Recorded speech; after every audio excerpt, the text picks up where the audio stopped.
تجربة صدمتني بمعنى الكلمة. يا صباحكم او مساءكم بهجة، انا بهجة واهلا بيكم في فيديو النهاردة. اول مرة تحصل معايا من ساعة ما بدأت القناة، وهي اني اكون صورت ريفيو خلاص وبس جاهز على الايديت واكون بعمله بالفعل، فجأة اغير رأيي واقرر ان انا هصور لكم ريفيو جديد واقول لكم كلام تاني مختلف خالص. ليه؟ لاني جربت المنتج تاني. بصراحة عايزة اقول لكم تجربتي المرة دي معاه مسحت التجربة الاولى باستيكة، عشان انتوا متعودين معايا دايما على المصداقية. قررت ان انا هعمل لكم دلوقتي ريفيو جديد واقول لكم على كل حاجة بس المنتج ده كنت جربته مرة واحدة بس. قبل ما اخلص ايديت للريفيو جربت المنتج تاني، وبصراحة يعني التجربة هقولها لكم دلوقتي صدمتني. تجربة صدمتني بمعنى الكلمة. فيديو النهاردة هيكون ريفيو عن الشيفنج بتاعت كوين، وهنتكلم عن كل التفاصيل اللي تخصها. قبل ما نبدأ الفيديو يا ريت ما تنسوش تعملوا لي سبسكرايب وتفعلوا زر الجرس عشان يوصل لكم كل الفيديوز الجديدة وتشوفوها اول ناس. ويلا بينا نبدأ الفيديو.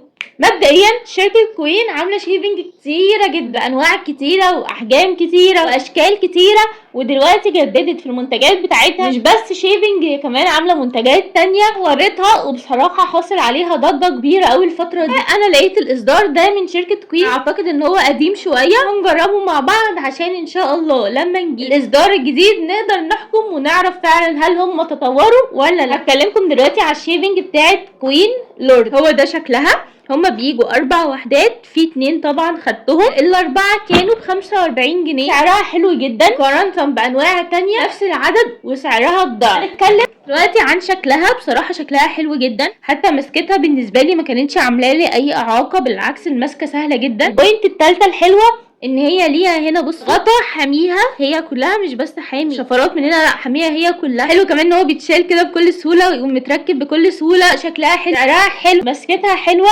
وكمان وانتوا بتشتغلوا بيها سهل، تمشي بطريقه سهله على الجلد. الميزات دي حلوه، بس فيها ابشع ميزه ممكن تكون في اي نوع من الانواع. قربت كل الميزات بتاعتها، بصراحه ضيعت كل الحلاوه فيها. عارفين انتوا لما تقعدوا تعملوا كل حاجه حلوه تقوم جايين عند اخر بوينت واهم بوينت واشيلينها، يطلع لكم المنتج كله بابشع طريقه ممكن. هو ده حصل معايا، فهقول لكم دلوقتي ايه ابشع نقطه فيها. قبل ما اقول لكم ايه هو ابشع اوبشن فيها، حابه اقول لكم ان من هنا هي 3. بصوا هم هنا 3، كل ما زادوا كل ما يبقوا احسن طبعا، تخلصوا معاكم في الوقت اسرع، ولكن حلوين برضو شغالين. المهم بقى ابشع اوبشن فيها وهو ان هي حاميه جدا جدا جدا. ممكن تستخدموها مره واحده بس، ما تحتاجوش ان انتوا تعيدوا على المنطقه اكتر من مره، من كتر ما هي فعلا بتشيل بسرعه جدا جدا قوي على الجلد. فانتوا ممكن تمشوا بيها بجد هتحسوا ان الله الدنيا سهله وشالت كل حاجه، بس هوب من غير اي مقدمات بدون سابق انذار تلاقوها عورتكم. يعني بصوا جايبه لكم بالدليل، حصل اهو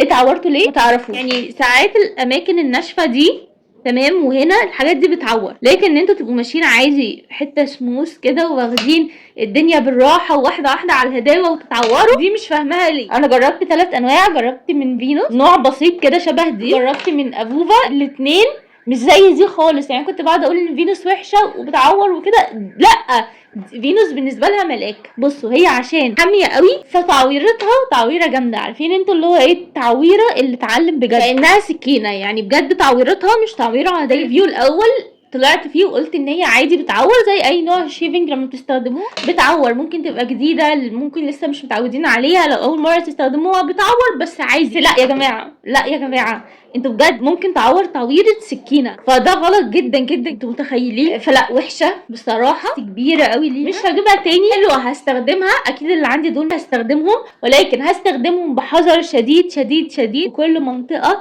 تبقى بالراحه وهتستخدم في اماكن معينه، بس غير كده يعني لو لقيتها في مكان ما اجيبهاش. انا عندي استعداد ان انا اجيب منتج اغلى منه شويه، بس في نفس الوقت اكون مطمنه اكتر وانا بستخدمه. فدي النقطه اللي كنت حابه اتكلم فيها، ودي النقطه اللي خلتني ان انا اعيد تاني ريفيو واعمل لكم فيديو جديد، لان الامانه تحتم عليا ان انا اقول لكم كل التطورات اللي بتحصل. وانا موعداكم من اول يوم بدات فيه التشانل بتاعتي ان اي منتج انا هجربه، ولو حسيت بعد كده ان المنتج الفعاليه بتاعته بقت احسن او بقت فيديوهات اوحش هطلع اقول لكم. دايما موعداكم ان انا هطلع اعمل لكم ابديت، فالحمد لله ان الابديت المره دي جه بسرعه قبل اصلا ما انزل الريفيو الاول. انصحكم لو انت حد لسه مبتدئ ما تجيبيهاش، مش هتبقي متمكنه ما تجيبيهاش. هحاول الفتره الجايه اجيب لكم انواع كتير بحيث ان احنا نعمل مقارنه ايه احسن انواع سعرا وفعاليه. مش كل حاجه رخيصه وحشه، ومش كل حاجه غاليه حلوه، وبرده مش كل حاجه غاليه حلوه. في حاجات غاليه بتبقى وحشه جدا، في حاجات رخيصه بتبقى وحشه جدا، في حاجات غاليه بتبقى حلوه قوي، وفي حاجات رخيصه بتبقى احلى من الغاليه، على حسب كل منتج، على حسب كل شركه، على حسب كل جو. الموضوع بيختلف كتير. اهم حاجه بحاول في التشانل بتاعتي ان احنا نجيب منتجات فعلا فعاله، فعلا بتفيدنا، مش مجرد اسم وبراند وخلاص. دي كانت تجربتي معاها، وزي ما قلت لكم احنا هنا في سلسله هتنفعنا ولا هنسيبها ومش هنجيبها وحشه. في بنوته كتبت لي كومنت في الفيديو اللي انا اشتريتها فيه، قالت ان هي وحشه وعورتها. هي بصراحه عندها حق. انا كنت الاول يعني قلت ان هي تجربه، بس اول مره تجربتي كانت مختلفه. عورت حاجه بسيطه، بس التجربه الثانيه لا يا جماعه، عورتها وحشه جدا، بتاعتها حاميه قوي كانها سكينه. فلا، نصيحه مني، لا ما تجيبوهاش. لو حد جربها مفيش حاجه اقدر اقولها فيها غير ان هي هنا طبعا ده مش جل اللي هو لونه بينك، ده مش جل طبعا. لازم تستخدموا لها كريم فوم، تستخدموا لها اي حاجه، ان شاء الله صابونه بلسم اي حاجه، المهم تستخدم يعني ما تحطهاش على تمشوها على الجلد على طول، لان هي اوريدي بتعور. واي شيفنج عموما ما ينفعش تستخدم على الجسم على طول، لازم تحط لها حاجه جل صبار او حاجه. فدي كمان بتعور وحاده، ويعني حاجه في قمه البهدله على الاخر، فلازم تستخدموا لها حاجه تبقى سهله معاكم، وفي نفس الوقت خلوا بالكم عشان هتزحلق منكم وممكن برضو تعور. هقيمها بالنسبه لي بصراحه هقيمها 4/10 عشان هي بتشيل بسرعه، بس حته الطويله دي خلاص، او 3/10. يكتب لي تحت في الكومنت سواء جربها وكانت وحشه معاه او جربها وكانت حلوه معاه. زي ما انا بنقل لكم تجربتي، بحب كمان اعرف تجربتكم بحيث ان احنا كلنا نستفاد، واي حد يقرا الكومنت بتاعكم يستفاد منه. بس ده كان فيديو النهارده. لو فيديو النهارده عجبكم يا ريت ما تنسوش تعملوا لي لايك، تشتركوا في القناه عشان عالمي الصغير يكبر بيكم، تنضموا لعالمي الصغير. ما تنسوش تفعلوا زر الجرس عشان يوصلكم كل الفيديوهات اللي بنزلها اول باول. وكمان يا ريت تكتبوا لي كومنت حلو وتكتبوا لي تجربتكم، بفرح قوي بالكومنتات بتاعتكم، سواء كومنت ليا او تجربه ليكم، فبجد بفرح بيها. اتمنى لو الفيديو عجبكم تعملوا شير لكل الناس اللي انتوا بتحبوها عشان تستفيد من فيديوهاتي. بس باي.